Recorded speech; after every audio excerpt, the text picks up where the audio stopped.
بسم اللہ الرحمن الرحیم۔ السلام علیکم معزز طلباء کرام، آپ سب کیسے ہیں؟ آج ہم موطا امام محمد کے سبق نمبر 309 کو پڑھیں گے۔ آج کے ہمارے سبق کا عنوان ہے کچھ پھل بیچنا اور کچھ کا استثناء کرنا۔ آج کے سبق میں ہم دو مختلف ابواب کے حوالے سے گفتگو کریں گے۔ پہلا تو ہمارا باب ہوگا باب الرجل یبیع بعض الثمر ویستثنی بعضہ، کہ یہ باب اس شخص کے بارے میں ہے جو بعض پھل تو بیچتا ہے اور بعض کا استثناء کر لیتا ہے، یعنی کچھ بیچتا ہے اور کچھ کا استثناء کرتا ہے۔ اور دوسرا جو ہمارا باب ہے وہ ہے باب نا یکرہ من بیع التمر بالرطب، کہ یہ باب ہے اس حوالے سے کہ تر کھجوروں کو خشک کے عوض میں جو بیچنا ہے اس کی کراہت ہے، یہ مکروہ ہے۔ تو اس کراہت کے بیان میں یہ دوسرا باب ہے۔ تو بہرحال پہلے ہم پہلے باب کی احادیث اور ان کی تشریح پڑھتے ہیں اور اس کے بعد پھر دوسرے باب کی طرف بھی بڑھتے ہیں۔ تو امام محمد رحمۃ اللہ علیہ آپ بیان فرماتے ہیں کہ اخبرنا مالک اخبرنا عبد اللہ بن ابی بکر عن ابیہ ان محمد بن عمرو بن حزم باع حائطا له يقال له افراق ب4,000 درهم واستثنى منه ب800 درهم تمرا۔ امام محمد رحمۃ اللہ علیہ آپ بیان فرماتے ہیں کہ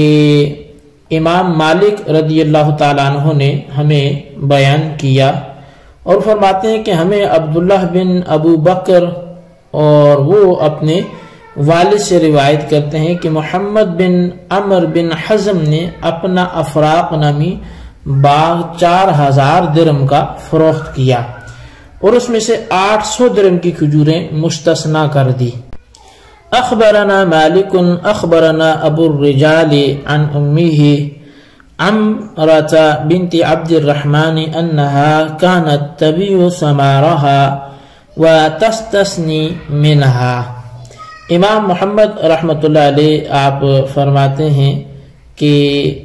ہمیں امام مالک نے ابو الرجال سے اور وہ اپنی والدہ عمرہ بنت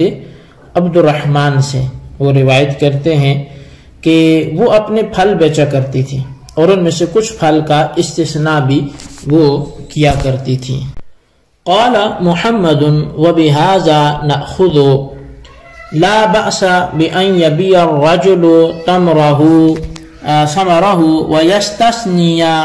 بعضه اذا استثنى شيئا من جملته ربعا او خمسا او سدسا۔ امام محمد رحمۃ اللہ علیہ فرماتے ہیں احادیث مبارکہ کو ذکر کرنے کے بعد کہ ہمارا احناف کا اسی پر عمل ہے، کوئی شخص اگر اپنے پھل فروخت کرتا ہے اور ان میں سے بعض کا استثناء بھی کر لیتا ہے تو اس میں کوئی حرج نہیں ہے، جبکہ اس نے تمام پھل سے چوتھا، پانچواں یا چھٹا حصہ مستثنی کیا ہوا ہو۔ اچھا، اب یہ جو 3 روایات ذکر کی گئیں تو ان تینوں روایات جو ہیں یہ 2 ٹوک اس کا جواز وہ دیتی ہیں اور اس چیز کو جائز ثابت کرتی ہیں کہ پھلوں کی فروخت کرنے والا اگر ان میں سے بعض کا استثناء کر لیتا ہے تو ایسا صحابہ کرام کرتے رہے، اور اسی بنا پر امام محمد رحمۃ اللہ علیہ نے اس صورت کو جائز قرار دیا۔ اب یہاں پر ایک اعتراض ہوتا ہے اور وہ صحیح مسلم شریف کی ایک حدیث پاک کو لے کر مذہب احناف پر کیا جاتا ہے، اور وہ اعتراض یہ ہوتا ہے کہ صحیح مسلم شریف کی حدیث پاک ہے، اس کی ایک روایت ہے کہ نبی اکرم صلی اللہ علیہ وسلم نے استثناء سے منع فرمایا اور عرایا کی رخصت عطا فرمائی، آپ صلی اللہ علیہ وسلم کے اس مطلق ارشاد سے معلوم یہ ہوا کہ پھلوں کی خرید و فروخت میں استثناء تو درست ہی نہیں ہے، اور جو ہم نے احادیث پڑھی ہے معطا امام محمد میں، تو ان روایات میں اگرچہ موجود ہے کہ یہ درست ہے، تو پھر دو طرح کی احادیث ہمارے سامنے متضاد آ رہی ہے۔ مسلم شریف کی روایت کہتی ہے کہ استثناء درست نہیں ہے، جبکہ معطا امام محمد کی روایات کہتی ہیں کہ یہ استثناء درست ہے۔ تو یا تو ان میں تعارض ہوگا، اور تعارض ہوا تو فائدہ باطل ہو جائے گا، تعارض کیسے ہو سکتا ہے؟ اور اگر اس میں کوئی تطبیق ہے تو پھر تطبیق کی راہ بتائیں کہ پھر دونوں روایات پہ عمل کیسے ممکن ہے، کہ ایک اگر جائز بتا رہی ہے دوسری ناجائز بتا رہی ہے، تو دو متضاد چیزیں جمع تو نہیں ہو سکتی۔ تو اس لحاظ سے آپ اس کا کیا جواب عطا فرمائیں گے؟ تو اس کا جواب آپ سماعت کریں۔ جواب یہ ہے کہ استثناء سے ممانعت کرنے کی صورت وہ ایک مخصوص ہے، وہ یہ ہے کہ جب مستثنی منہ یا مستثنی ان میں سے کوئی مجہول ہو۔ مثلا کوئی شخص کہتا ہے کہ گندم کا ڈھیر فروخت کرتا ہوں، مگر اس میں سے چوتھا حصہ نہیں۔ یہاں چونکہ مستثنی منہ مجہول ہے، اور اگر یوں کہتا کہ 10 من گندم فروخت کرتا ہوں مگر اس میں سے کچھ نہیں، یعنی جو مخصوص کرے دوسرا حصہ تیسرا حصہ 1 من، تو یہاں مستثنی مجہول جو ہے اس صورت میں نہیں ہوگا کہ جب وہ کہے کہ میں نے 10 من گندم فروخت کرتا ہوں، تو یہاں مستثنی مجہول اس صورت میں ان دونوں صورتوں میں ایک چیز میں لازماً جہالت ہے۔ یعنی ایک صورت میں تو اس نے بولا کہ میں تمہیں گندم فروخت کرتا ہوں، اس میں سے چوتھا حصہ نہیں، تو جو مستثنی منہ تھا وہ مجہول تھا کہ بھئی کتنی گندم فروخت کرتا ہے کہ جس میں سے چوتھا حصہ نہیں دے رہا، تو اب مستثنی منہ مجہول۔ اور جو دوسری صورت ہوئی کہ میں تجھے 10 من گندم فروخت کرتا ہوں، تو مستثنی منہ تو مجہول نہیں ہے، لیکن آگے کیا بولا کہ اس میں سے کچھ نہیں، تو اب وہ کچھ کتنا ہے، یعنی مستثنی جو ہے یہ مجہول ہو گیا۔ تو ان دونوں صورتوں میں ایک چیز میں لازماً جہالت لازم آتی ہے، جس کی بنا پر خرید و فروخت نہیں ہو سکتی، اور اگر دونوں معلوم ہو تو پھر جائز ہے۔ اور معطا امام محمد کی جو روایات ہیں جو استثناء کو جائز قرار دیتی ہیں، وہ اسی سے متعلق ہے۔ یہی وجہ ہے کہ امام محمد رحمۃ اللہ علیہ نے چوتھا 5واں یا 6واں حصہ یہ مثال کے طور پر ذکر فرمایا۔ تو اب اس کا حاصل کلام یہ ہوا کہ اگر کوئی شخص کہتا ہے کہ میں تمہیں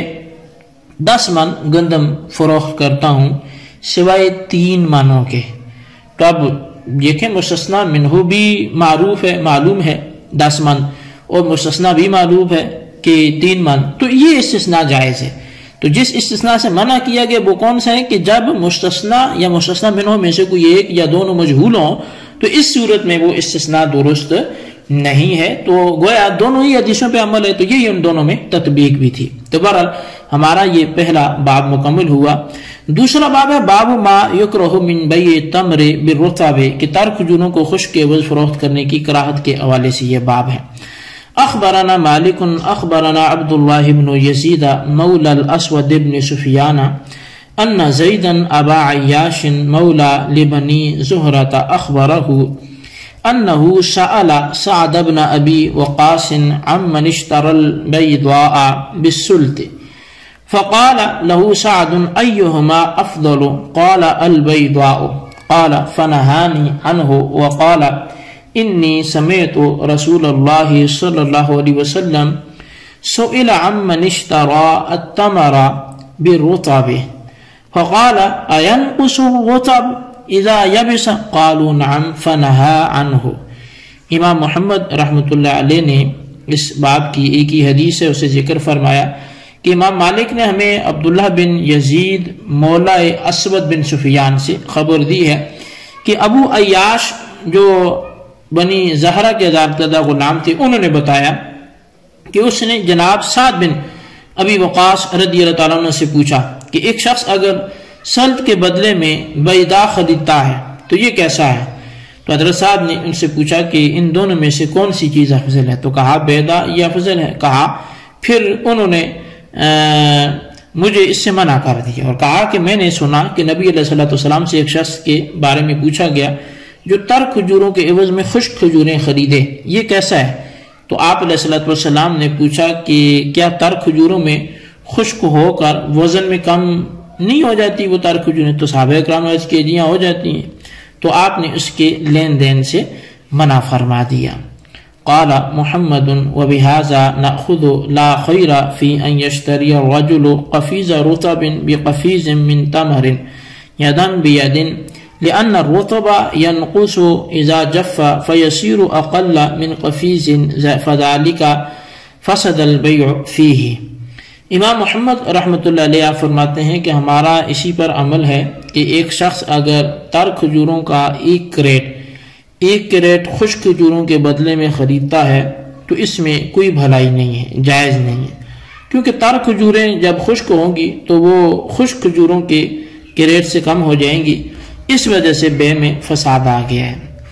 اب ان روایات کے ضمن میں امام محمد رحمۃ اللہ علیہ نے اپنا موقف بیان فرمایا ہے کہ ایسی خرید و فروخت درست نہیں ہے، لیکن یاد رہے کہ یہ صرف ان کا اپنا ہی موقف ہے، یعنی امام محمد کا ہی موقف ہے۔ امام اعظم امام ابو حنیفہ رضی اللہ تعالیٰ عنہ اس بارے میں اور رائے رکھتے ہیں، یہی وجہ ہے کہ امام محمد نے یہاں امام اعظم امام ابو حنیفہ کا موقف ذکر نہیں کیا، یعنی یہ نہیں کہا کہ وہ قول ابی حنیفہ تھا جیسے کہ ان کی عادت ہے۔ امام صاحب کا موقف جو ہے وہ آپ پہلے بھی سن چکے ہیں کہ آپ اس کے جواز کے قائل ہیں، اور زیر بحث روایت میں ایک راوی عیاش جو مرکزی راوی ہیں آپ نے اس پر جرح بھی کی ہے، تو آپ کی جرح کو اہل بغداد جو ہیں وہ انہوں نے قبول کر کے اس کے داد تحسین دی ہے، تو لہذا یہ جو روایت ہے وہ امام اعظم کے خلاف حجت نہیں بن سکتی۔ یہ ہمارا آج کا سبق تھا جی، اس کو آپ اچھی طرح سمجھیں اور اس کے خلاصے کو اپنے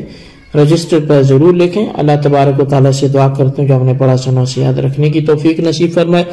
آمین بجاہ النبی الامین صلی اللہ علیہ وسلم۔